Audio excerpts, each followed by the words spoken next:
साथियों, ये हमारे लिए बड़े सौभाग्य की बात है कि मैं दिव्यांगम चैनल के माध्यम से विकलांग साथी ट्रस्ट के संयुक्त सचिव पद से रहकर आज पहली बार किसी दूसरे एनजीओ के मुखिया का आज पहली बार साक्षात्कार करने का मुझे मौका मिल रहा है। इस क्रम में राजनेताओं की टीम से, राजनेताओं की नगरी से, जहां से देवी प्रसाद वर्मा जी जैसे दिग्गज समाजवादी सांसद हुए और देश के रक्षा मंत्री तक पहुंचने वाले श्री राजनाथ सिंह की जो कर्मस्थली रही है हैदरगढ़, ऐसे जिले बाराबंकी का नाम रोशन करने वाले हमारे वंश गोपाल राष्ट्रीय पुनर्वास ट्रस्ट के राष्ट्रीय अध्यक्ष श्री नागेश कुमार, जिनका उपनाम पटेल के नाम से जाने जाते हैं, उनका मुझे हार्दिक स्वागत करने का अपने गृह जनपद सीतापुर में अपने निवास स्थान सिन्हालाज में स्वागत करने का मुझे अवसर प्राप्त हुआ। मैं सबसे पहले तो आदरणीय पटेल साहब का तहे दिल से, बहुत खुले दिल से इनका यहाँ इस्तकबाल करते हैं, स्वागत करते हैं। साथियों, ये जिस मिशन पे निकले हैं उस मिशन पे इनके साथ इनका सहयोग करने के लिए इसी वंश गोपाल राष्ट्रीय पुनर्वास ट्रस्ट के राष्ट्रीय उपाध्यक्ष के रूप में अंजलि वर्मा जैसी युवा महिला साथी इनके साथ में हैं। हम इन दोनों लोगों का स्वागत करके अपने आप को बहुत ही भाग्यवान मान रहे हैं। इस क्रम में मैं आइए नागेश कुमार जी से कुछ बातचीत हम लोग करते हैं। नागेश जी, सबसे पहले तो आप अपने जीवन का एक संक्षिप्त परिचय दीजिए। जी, मैं आप सभी को बताना चाहेंगे कि मेरा जन्म 15 अप्रैल 1889 में बाराबंकी जनपद के ग्रामीण क्षेत्र ग्राम कोटवा में हुआ था। हमारे पिताजी किसान थे और वे अनाज खरीद कर बेचने का कार्य करते थे। हम लोग पोस्ते की खेती भी करते थे। इसके साथ ही जीवन में उतार चढ़ाव सभी के आते हैं, उसी प्रकार हमारे पिताजी के भी जीवन में उतार चढ़ाव आए और 16 नवंबर 1996 में हमारे घर को जला दिया गया था। और जब किसी का घर जलता है तो सभी जानते हो बेघर हो जाता है, और बेघर होने की दशा में जिस पीड़ा से हम लोग गुजरे और उसके बाद जिस सामाजिक व्यवस्था को पाने के लिए हम स्वयं के लिए जूझे, उसी का हमने दिव्यांगों के लिए दर्द समझा। जबकि हम स्वयं 80% विकलांग हैं और बताना चाहेंगे कि कक्षा 5, कक्षा 8, कक्षा 10, 12 BA, MA और MSW तक सारी पढ़ाई गवर्नमेंट स्कूल्स की हैं।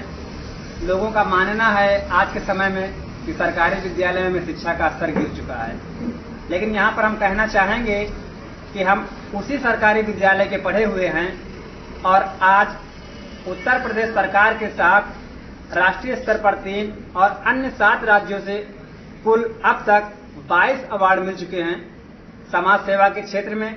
इतना ही नहीं, हमें ओमान देश में होने वाली विकलांगों की कार्यशाला में भारत देश का भी WHO की कमेटी के द्वारा नेतृत्व कराया गया, जिसमें कोरोना आने के कारण अगली बैठक USA अमेरिका में होनी थी, जो अब तक नहीं हो पाई है, और उसके लिए भी हमारा नाम सिलेक्ट किया गया था।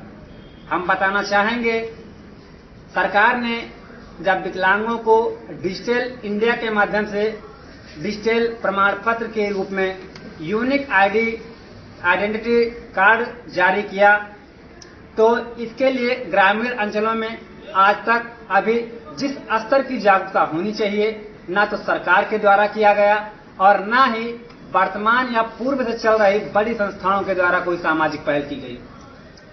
यह हमारे समाज के लिए एक निंदनीय विषय है, जिस पर हमने अपने शिक्षा के दौरान एक उद्देश्य बनाया कि अब जिस संस्था के माध्यम से हम काम कर रहे हैं, इस संस्था को हमने 1 जनवरी 2014 में स्थापित किया था, किंतु इसका रजिस्ट्रेशन 31 मार्च 2016 में करा पाए और बिना रजिस्ट्रेशन के भी हम काम करते रहे।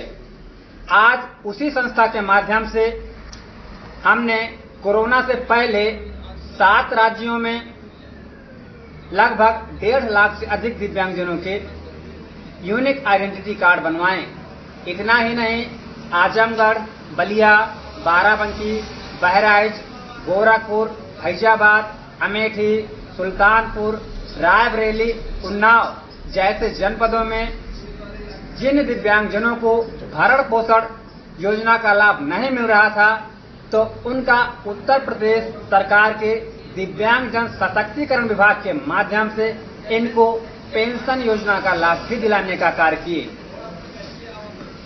इसी के साथ हम बताना चाहेंगे, इस संस्था के माध्यम से 18 दिसंबर 2018 में अपने गांव से 4 किलोमीटर दूरी पर एक दिव्या ग्राम है, जहां के रहने वाले दीप चंद्र वर्मा मलेशिया में रोड एक्सीडेंट के द्वारा एक्सपायर हो जाते हैं कि उनकी भारत लाश कैसे आए, ये एक बड़ा विषय बनता है। उस समय जब वे स्थानीय सांसद से मिलते हैं तो वे कहते हैं हमारी सरकार नहीं है और अपने हाथ खड़े कर लेते हैं। उसके बावजूद जब उन लोगों की बात समाज में फैलती है, ये बात जानकारी के रूप में हम तक पहुंचती है, उस समय स्वयं के द्वारा विदेश मंत्री सुषमा स्वराज को एक पत्र लिखकर विदेश मंत्रालय के माध्यम से उस लाश को 24 दिन में भारत लाते हैं और उसी से शुरू होता है वंश गोपाल राष्ट्रीय पुनर्वास का सामाजिक अभियान। इसके बाद 1 जुलाई 2019 से 31 जुलाई 2019 तक सरकार के बालिका सुरक्षा अभियान या बालिका सुरक्षा जागरूकता अभियान अर्थात 60 नेम कवच के नाम से चलाया जाता है, जिसमें 9 दिनों में 45 डिग्री कॉलेजों के माध्यम से 51,000 बालिकाओं को प्रशिक्षित कर जिला प्रशासन के द्वारा सक्रिय प्रशिक्षक का अवार्ड प्रदान किया जाता है। इसी के साथ यूडीआईडी अभियान छेड़ते हैं। कोरोना का लॉकडाउन लगने से पहले 7 राज्यों में हम 1.5 लाख से अधिक विकलांगों के यूडीआईडी कार्ड के लिए रजिस्ट्रेशन कराते हैं, जिसमें केवल जनपद बाराबंकी में ही 10,000 रजिस्ट्रेशन कराते हैं। अंतिम सप्ताह में 1,000 रजिस्ट्रेशन कराकर एक रिकॉर्ड कायम करते हैं। इतना ही नहीं, जब लॉकडाउन लगता है तो उस समय भी ट्रस्ट के माध्यम से जरूरतमंदों को खाना, सैनिटाइजर, साबुन और आरोग्य सेतु ऐप डाउनलोड कराने के लिए भी अभियान चलाया जाता है, जिस क्रम में 40,000 से अधिक लोगों को आरोग्य सेतु ऐप डाउनलोड कराया जाता है। 51 कुंटल राशन का वितरण कराया जाता है और 51,000 से अधिक लंच पैकेट्स का भी वितरण कराया जाता है, जो संस्था सामाजिक सहयोग और अपने निजी स्रोतों से करते हैं, जिसमें सरकार के द्वारा किसी प्रकार का कोई अनुदान नहीं है। अब इसी यूडीआईडी अभियान और नारी रक्षा शिक्षा मिशन का पार्ट 2 संचालित किया जाना, जिस क्रम में आज हम सीतापुर आए हैं और कल यहाँ के मुख्य चिकित्सा अधिकारी से इस संदर्भ में बात करेंगे, महिला शक्ति केंद्र की महिला कल्याण अधिकारी से बात करेंगे और जनपद सीतापुर की महिलाओं और दिव्यांगजनों के लिए एक हितकारी अभियान चलाएंगे और इससे इनको सीधा लाभान्वित करेंगे। जय हिंद।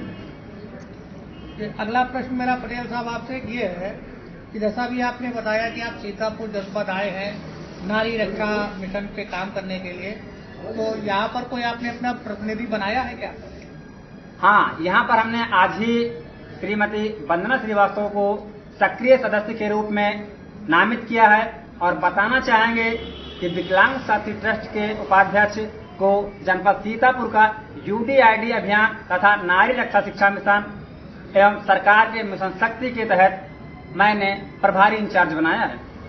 अच्छा, यहाँ पे मैं कैमरे में देख रहा हूँ कि आपके साथ आपका सहयोग करने के लिए आपके जो वंश गोपाल राष्ट्रीय पुनर्वास ट्रस्ट है, इसके एक युवा उपाध्यक्ष महिला साथी आपके साथ हैं जी। तो मैं इस समय युवा महिला साथी से अंजलि वर्मा जी से एक बात पूछना ही चाहता हूँ कि आपने इस युवा अवस्था में इस ट्रस्ट को ज्वाइन किया, इसके पीछे आपकी क्या सोच रही, क्या मानसिकता रही? अंजलि।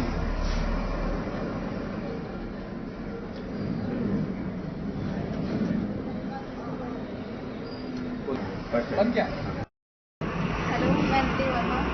नमस्ते। मैं समाज कल्याण के लिए मतलब आपसे एक बार फिर से मुखातिब होते हुए ये पूछ रहे हैं कि अभी आपको एक राज्य स्तरीय पुरस्कार मिला। ये पुरस्कार का नाम क्या है और आपको कब और किसके द्वारा प्राप्त हुआ? जी, आपने बहुत ही महत्वपूर्ण प्रश्न पूछा है और इस प्रश्न से जो देश में समाज में विकलांग जनों की भेद दृष्टि से देखी जाने वाली स्थिति है उस पर आघात होगा और दिव्यांगजनों का मनोबल बढ़ेगा। वे समाज की मूलधारा में आना चाहेंगे। हम बताना चाहेंगे उत्तर प्रदेश सरकार के द्वारा हमें 3 दिसंबर 2020 को राज्य स्तरीय प्रेरणा स्रोत पुरस्कार के लिए चयनित किया गया था, जिसे कोरोना होने के कारण कार्यक्रम जो राजभवन में होता था उसे नहीं किया गया। तो उत्तर प्रदेश सरकार के 4 वर्ष पूर्ण होने की अवसर पर जनपद बाराबंकी में सरकार की उपलब्धियों को बताने के समय माननीय मंत्री वन एवं पर्यावरण चारा सिंह चौहान जी के द्वारा हमें राज्य स्तरीय प्रेरणा स्रोत पुरस्कार प्रदान किया गया। नमस्कार। तो आदरणीय नागेश कुमार पटेल जी और अंजलि वर्मा जी, आप लोग जो वंश गोपाल राष्ट्रीय पुनर्वास ट्रस्ट से सीतापुर में नारी रक्षा मिशन पे और यूडीआईडी कार्ड के सही तरह से वितरण के कार्यक्रम के लिए आप लोग सीतापुर में आए हैं, इसके लिए आपको बहुत बहुत शुभकामनाएं और ऐसी उम्मीद करते हैं कि ये आपका कार्यक्रम केवल उत्तर प्रदेश में ना हो करके हिंदुस्तान के कोने कोने तक जाए और आप अभी राज्य स्तर के पुरस्कार तक पहुंचे हैं। तो मेरी शुभकामनाएं हैं कि आप जल्दी राष्ट्रीय पुरस्कार तक पहुंचे। इन्हीं शब्दों के साथ आप दोनों साथियों का बहुत बहुत धन्यवाद।